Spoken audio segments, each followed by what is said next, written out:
Selamat datang kembali di pembahasan mendalam kita. Hari ini kita mau ngulik sebuah gagasan yang mungkin kedengarannya agak aneh ya. Aneh gimana nih? Ini langsung dari sumber yang Anda bawa, bab 2 buku Brain Power, judulnya aja udah provokatif banget, bisa jadi merasa lapar membuat otak Anda tetap muda. Gimana tuh? Iya. Sumber kita kali ini memang satu bab buku yang fokusnya ke cara-cara menjaga kesehatan otak.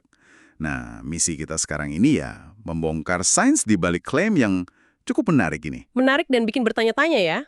Beneran nih, kalau perut keroncongan sesekali ada manfaatnya buat otak kita, buat ketajaman mikir gitu. Itu dia pertanyaannya. Oke deh, ayo kita bedah. Buat Anda yang dengerin, dan terus terang, buat saya juga yang doyan sarapan nih. Wah, ide ini awalnya agak, gimana ya, kurang strek gitu. Iya, kebayang. Kalau kapan kita makan, itu sama pentingnya sama apa yang kita makan. Apalagi buat otak. Persis. Ini benar-benar menantang dogma kalau sarapan itu wajib ya, dan ngajak kita mikir lebih dalam lagi. Fokusnya jadi bukan cuma nutrisinya apa, tapi juga timing ngasih nutrisinya itu loh. Timing ya. Ada konsep kunci nih yang perlu kita pegang dulu. Neurogenesis. Neurogenesis, wah istilah keren. Itu pertumbuhan sel otak baru, bukan sih? Kenapa ini penting banget di sini? Betul.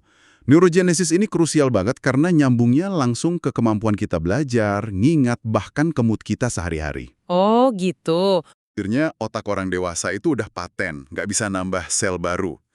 Tapi riset modern, terutama yang fokus di area namanya hipokampus, itu pusat memori sama belajar di otak, nunjukin kalau orang dewasa, bahkan yang udah lansia, ternyata masih bisa loh menghasilkan neuron baru. Wow, oke. Jadi nggak berhenti tumbuh ya otak kita? Nggak sepenuhnya berhenti. Tapi masalahnya, proses ini alami melambat seiring kita nambah usia. Nah, di sini nyambungnya ke topik kita nih. Bab itu kan bilang, salah satu strategi yang lagi banyak diteliti buat mungkin ya, ningkatin neurogenesis ini, itu pembatasan kalori atau puasa. Gimana cara kerjanya? Mungkin kita mulai dari studi hewan dulu yang disebut di sumber Anda. Boleh.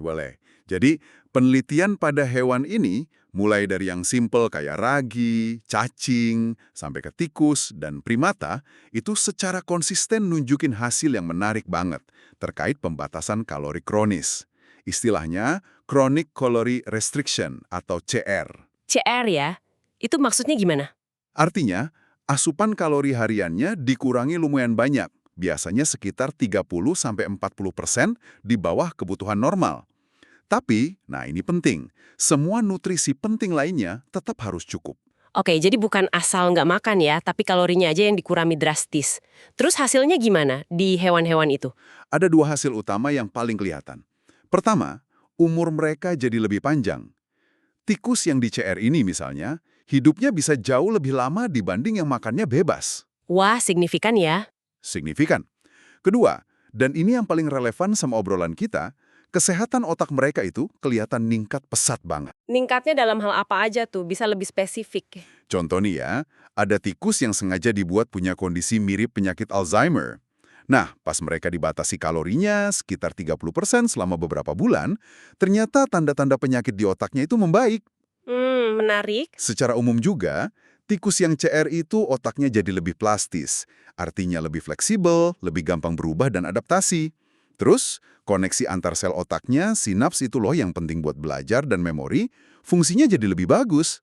Bahkan, memori kerja mereka, kemampuan nahan info di kepala sambil ngerjain hal lain yang biasanya nurun kalau udah tua, ini malah membaik.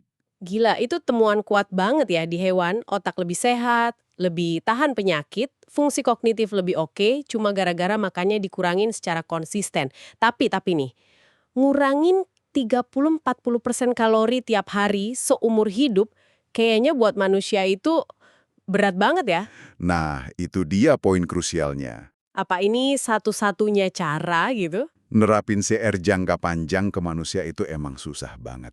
Belum tentu aman juga, belum tentu semua orang mau kan? Makanya perhatian peneliti mulai geser nih ke pendekatan lain yang mungkin lebih praktis. Puasa intermittent atau intermittent fasting, IF. IF, nah ini sering denger nih. Sumber Anda ini ngebedain IF sama CR.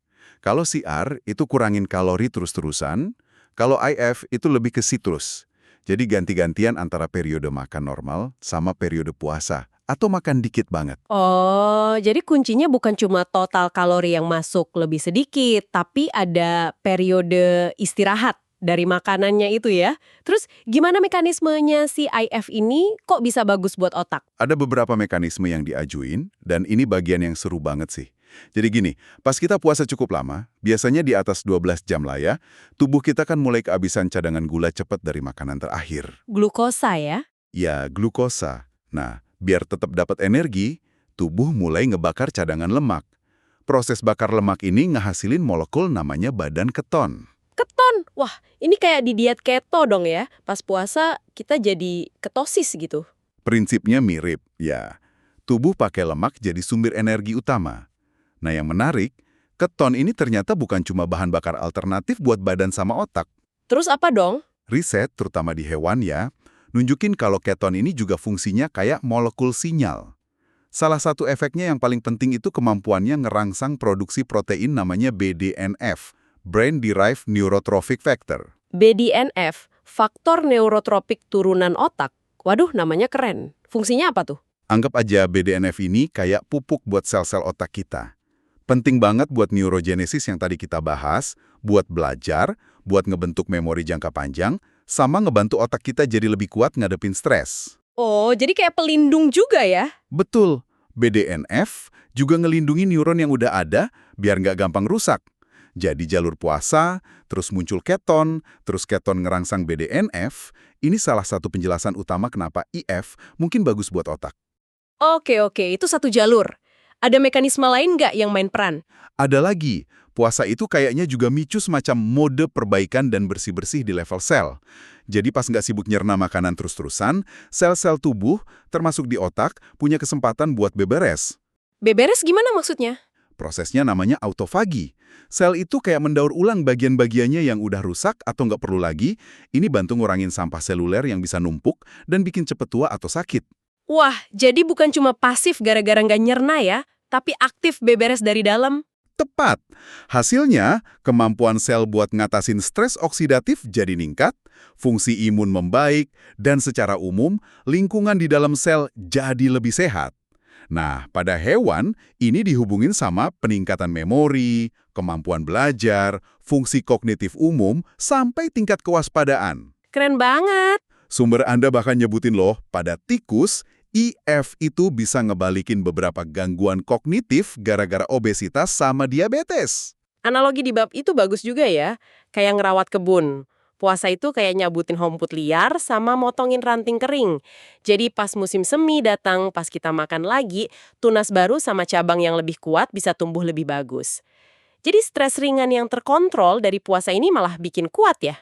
Analogi itu pas banget sih, ngegambarin idenya. Periode puasa ngasih sinyal tantangan ringan, terus micu mekanisme pertahanan sama perbaikan. Nah, pas makan lagi, itu ngasih bahan bangunan buat numbuhin dan ngutatin koneksi baru. Siklus ini nih yang diduga ngasih manfaat. Balik dikit ke soal ketosis tadi deh, Sam. Hubungannya sama evolusi yang disinggung di sumber. Jadi, beberapa jam nggak makan, badan bakar lemak, keluar keton, otak pakai keton. Kalau dipikir-pikir, ini masuk akal banget ya dari sudut pandang nenek moyang kita dulu. Gimana tuh liatnya? Coba bayangin deh kehidupan pemburu pengumpul. Kan nggak ada tuh jadwal makan 3 kali sehari plus ngemil. Pasti sering dong ada masa-masa susah makan, paceklik gitu. Nah, justru pas lagi lapar-laparnya dan harus nyari makan itu, mereka butuh otak yang paling encer kan? Betul. Harus pinter nyusun strategi buru, jeli nemuin tanaman, efisien nyari air. Jadi rasa lapar itu bukannya bikin lemas atau otak jadi lemot, malah mungkin secara evolusi justru micu kondisi mental yang lebih waspada, lebih fokus biar bisa survive. Si ketosis ini mungkin adaptasi evolusi biar otak tetap jos pas sumber energi utama, glukosa, lagi langka. Itu perspektif evolusi yang logis banget dan didukung sama mekanisme biokimia yang kita omongin tadi. Badan kita tuh kayaknya emang diprogram buat jaga fungsi otak tetap optimal pas ngadepin kekurangan makanan sementara. Tapi ini juga bawa kita ke satu poin penting yang kudu diingat terus. Sumber Anda juga nekanin ini. Poin apa tuh? Bahwa manfaat ini kayaknya datang dari siklus puasa sama makan. Periode makan setelah puasa itu sama pentingnya. Justru di saat itulah badan kita pakai sinyal yang muncul pas puasa, kayak BDNF tadi, plus nutrisi yang masuk buat benar-benar ngerjain perbaikan, pertumbuhan, sama penguatan. Oh, jadi nggak bisa puasa terus-terusan ya? Nah, itu dia. Jadi mikir makin lama puasa makin bagus itu keliru, dan bisa bahaya malah. Keseimbangan itu kuncinya. Puasa yang terlalu ekstrim atau kelamaan tanpa diawasin dokter bisa bawa risiko sendiri. Penting banget ini dicatat, jadi bukan nyiksa diri terus, tapi soal ritme antara tantangan puasa sama pemulihan pas makan. Oke, nah sekarang pertanyaan gedenya nih. Abis lihat logika evolusi sama bukti kuat di hewan, terus gimana sama kita manusia? Beneran nggak sih manfaat otak ini ada di manusia? Nah, ini area yang risetnya lagi berkembang pesat banget, dan kita perlu hati-hati narik kesimpulan. Studi di manusia itu kan lebih ribet ya, lebih susah dikontrol, butuh waktu lebih lama dibanding studi hewan. Jumlah studi bagus di manusia soal IF sama kesehatan otak juga masih terbatas dan banyak yang jangka pendek. Tapi udah ada tanda-tanda awal yang bikin optimis gitu belum? Ada, ada beberapa studi yang dikutip di sumber Anda yang ngasih sinyal positif. Misalnya satu studi ke orang dewasa umur 70 tahun ke atas. Kelompok ini diminta ngelakuin semacam IF selama 3 bulan. Hasilnya nunjukin peningkatan yang lumayan signifikan loh di memori verbal mereka, kemampuan nginget info yang mereka baca atau dengar. Wow, peningkatan signifikan di lansia ya, itu keren sih. Ada contoh lain? Ada juga studi yang ngelibatin orang-orang obesitas yang juga nunjukin tanda-tanda gangguan kognitif ringan. Nah, kelompok ini kan resikonya lebih tinggi kena Alzheimer nantinya. Setelah 12 bulan ngejalanin program pembatasan kalori, prinsipnya mirip IF lah soal ngurangin energi.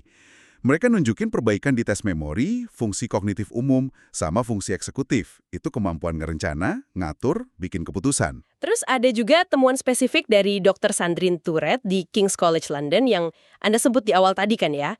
Penelitiannya langsung nyambungin pembatasan kalori sama peningkatan jenis memori yang tergantung sama neurogenesis di hipokampus pada manusia. Ini kayak nutup lingkaran gitu ya, dari mekanisme sel sampai fungsi kognitif yang keukur di manusia. Betul. Temuan itu menguatin hipotesis kalau mekanisme di hewan mungkin berlaku juga di manusia. Yang menarik lagi, sumber Anda juga nyebutin secara anekdot ya, kalau beberapa peneliti top di bidang ini, kayak Dr. Tourette sendiri sama Dr. Mark Madsen, kabarnya juga ngejalanin semacam IF di kehidupan mereka. Oh ya? Gimana tuh? Dr. Tourette disebut nyoba pola makan selang-seling hari, alternate day fasting gitu, tapi tetap makan dikit di hari puasa. Sementara Dr. Madsen ngikutin pola makan terbatas waktu, 18-6, jadi makannya cuma di jendela 6 jam tiap hari, malah dia sering olahraga pas mau akhir masa puasanya. Wah, kalau ahlinya aja ngelakuin sendiri jadi makin yakin ya. Tapi ini penting nih, pasti ada peringatan kerasnya kan di sini. Nggak mungkin sesimpel, ayo semua puasa gitu aja kan? Tentu aja, dan ini kudu digarisbawahi berkali-kali. Pertama, banyak studi di manusia yang nunjukin manfaat itu dilakuin ke kelompok tertentu, terutama yang kelebihan berat badan atau obesitas atau lansia. Nah, apakah efek yang sama atau malah efek yang aman bakal kejadian di orang muda sehat berat badan normal? Kita belum tahu pasti. Kebutuhan sama respons badan bisa beda banget. Oke, terus apa lagi yang perlu diwaspadai? Faktor individualitas itu gede banget perannya. Genetik bisa ngaruh gimana badan seseorang respons puasa. Apa yang cocok buat satu orang, belum tentu ngaruh atau malah bisa bahaya buat orang lain. Kondisi medis yang udah ada sebelumnya, kayak diabetes tipe 1, riwayat gangguan makan, atau kondisi lain, plus obat-obatan yang lagi diminum, itu juga harus jadi pertimbangan utama. Jadi pesan utamanya jelas banget ya, ini bukan rekomendasi buat semua orang plek gitu aja. Jangan coba-coba sendiri tanpa mikir panjang dan tanpa ngobrol sama dokter. Tepat sekali. Sebelum ngubah drastis pola makan Anda, apalagi yang ada periode puasanya, konsultasi sama dokter atau tenaga kesehatan yang kompeten itu wajib hukumnya. Mereka bisa bantu evaluasi kondisi kesehatan Anda, potensi risiko, sama manfaatnya, dan nentuin apakah cara ini cocok dan aman buat Anda pribadi. Oke, jadi sainsnya masih jalan terus ya, terutama buat aplikasi ke manusia secara luas. Kesimpulannya belum final. Tapi sambil nunggu bukti lebih banyak nih, ada nggak sih pelajaran atau kebiasaan praktis yang bisa kita ambil dari obrolan ini? Sesuatu yang mungkin berguna aja. Lepas dari kita mau IF resmi atau enggak. Kayaknya ada beberapa hal sih. Lepas dari mekanisme BDNF atau autofagi yang rumit itu, Ya, gaya hidup yang seringnya ngikutin pola makan IF itu mungkin punya nilai sendiri. Contohnya, banyak orang bilang dengan adanya batasan waktu makan, mereka jadi lebih sadar, lebih mindful gitu, soal apa yang mereka makan pas mereka boleh makan. Jadi cenderung milih makanan yang lebih berkualitas. Masuk akal sih. Kalau jendela makannya terbatas, pasti pengen dimanfaatin sebaik mungkin kan? Benar. Terus, pola IF ini secara alami sering bantu ngurangin atau ngilangin kebiasaan ngemil tanpa mikir, apalagi ngemil malam-malam. Dan ini kan sejalan sama ritme sirkadian alami tubuh kita ya. Sistem pencernaan kita emang dirancang lebih aktif pas siang dan istirahat pas malam. Oh iya benar juga. Jadi ngebatasin makan beberapa jam sebelum tidur itu emang sejalan sama biologi alami kita ya. Puasa atau nggak puasa, itu aja mungkin udah bagus. Sangat mungkin. Ini soal nyelarasin pola makan sama jam internal tubuh. Dan mungkin ada sedikit manfaat psikologis juga, kayak yang Anda singgung di awal soal sarapan tadi. Nunggu sedikit lebih lama, ngerasain lapar yang wajar sebelum makan, bisa jadi emang bikin kita lebih ngehargain dan nikmatin pas makan. Iya ya. Antisipasi itu sering bikin tambah enak. Jadi rangkuman akhir kita nih buat Anda yang dengerin. Obrolan kita dari bab 2 sumber Anda ini ngungkap hubungan yang menarik banget antara periode nggak makan atau ngerasa lapar sama potensi manfaat buat otak dari dorong lahirnya sel otak baru sampai jaga ketajaman kognitif. Tapi ingat ya, ini bidang riset yang dinamis banget dan kesimpulan buat manusia masih terus dikaji. Dan izin saya nekenin lagi nih, obrolan ini sama sekali bukan saran medis ya, hati-hati, itu kunci. Respon setiap orang bisa beda, dan ada potensi resiko yang perlu dipertimbangkan serius. Selalu utamain ngobrol sama profesional kesehatan Anda. Tapi, ya diskusi ini nunjukin lagi betapa eratnya hubungan antara sehatnya badan secara umum sama sehatnya otak kita. Pilihan gaya hidup, termasuk kapan dan gimana kita makan, dampaknya jauh lebih gede dari yang mungkin kita sadari. Nah, sebagai pemikiran penutup buat Anda bawa pulang nih, kalau periode puasa yang bisa kita anggap kayak stres ringan yang terkontrol buat sistem energi kita, ternyata bisa ngelatih otak sama badan jadi lebih tangguh dan efisien, jangan-jangan ada bentuk tantangan bermanfaat lain yang tanpa sadar kita hindari demi ngejar nyaman dan pasokan konstan di hidup modern ini. Di luar soal kapan kita makan, ada nggak ya stres jangka pendek dan terkontrol lain yang sebenarnya bisa bikin kita lebih kuat dan adaptif dalam jangka panjang? Ini sesuatu yang menarik buat Anda renungin. Terima kasih udah nyimak pembahasan mendalam kali ini.